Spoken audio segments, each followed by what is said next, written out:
Good afternoon, music world. John here from What's Spinning here tonight to chat about this latest from US Girls, aka Toronto's own Meg Ramey and company. They've always been somewhat of an enigma in the alternative underground pop world, at least for me. I mean, in their early days on albums like Go Grey and Introducing, they were a little too far out there for me. And like, to put this in perspective, this was like the height of my Liz Harris grouper phase, but these albums to me just seemed a little too alien still. That's saying something. But around the time of US Girls on Crack, I thought that things were starting to click into pace a little bit more. While still a little too far out there were moments here that were haunting and beautiful and really stuck with me. Now, Gem did seem to open up their sound a little bit more, but if any album really sealed the deal for me, it would be the Half Free album. Here, Meg's ghostly pop sensibility came to fruition, and just hearing her on much more polished instrumentals with a much bigger band and much of a lavish sound set, it made for a much more compelling listen. It somehow made you dance but made you reflect at the same time, and I respected that. But honestly, their crown jewel is In a Poem Unlimited. It's a practically flawless album that's become one of my favorite art pop releases of the last decade. But ever since, I have to be real with y'all, I've kind of lost a step when it comes to US Girls. Initially, I did really enjoy the Heavy Light record. I thought it was pretty fresh and funky, but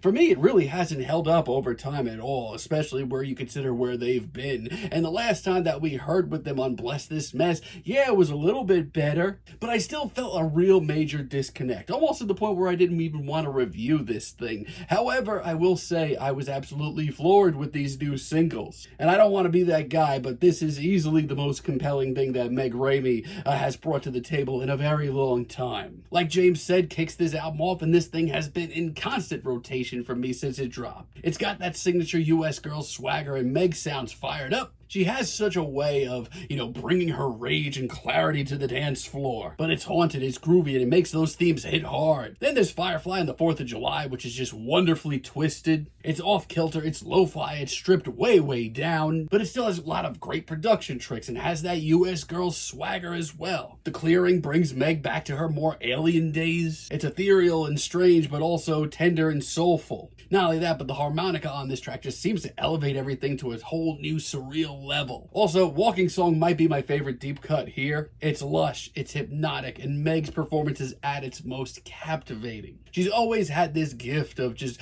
bringing together beauty with a sense of unease. And this track here, and most of this record, is a masterclass in both, and I'm happy to come to the table and tell you I don't have much bad to report, honestly. Now, I will say, Dear Patty is a little bit of a miss for me. It's heartfelt, it's well written, and Meg really puts her all into this performance.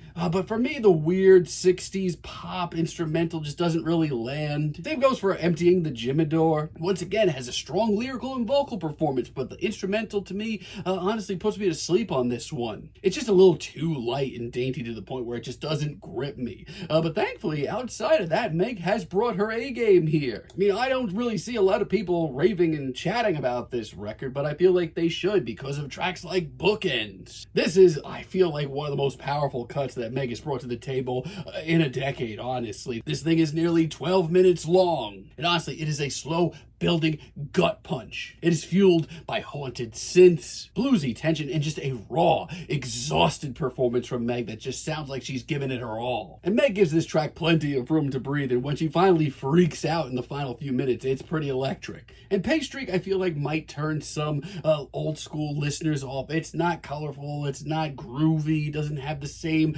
lush soundscape that Meg usually works with. No, once again, it's very bluesy, it's very bruised, there's a lot of blue-eyed soul on this record, but it's therapy through sound for Meg Ramey, and I appreciate that. And No Fruit is a hell of a closer. It brings the swagger, it brings the soul. It also has a really gritty guitar solo that I didn't expect, but man, is it solid. Now, I will say this, I do wish this album was a little bit longer. I do wish it was, a little bit more varied as far as sound goes. But outside of that, I don't really have that many complaints. As a matter of fact, I feel like this is Meg's most bold artistic statement in a while. I'm feeling a very light 8 on this record, but let me know what you all think down below. If you like the video, be sure to give us a like, give us a subscribe, and let me know down below what you would like for me to chat about in the future. And until next time, have a great day, friends.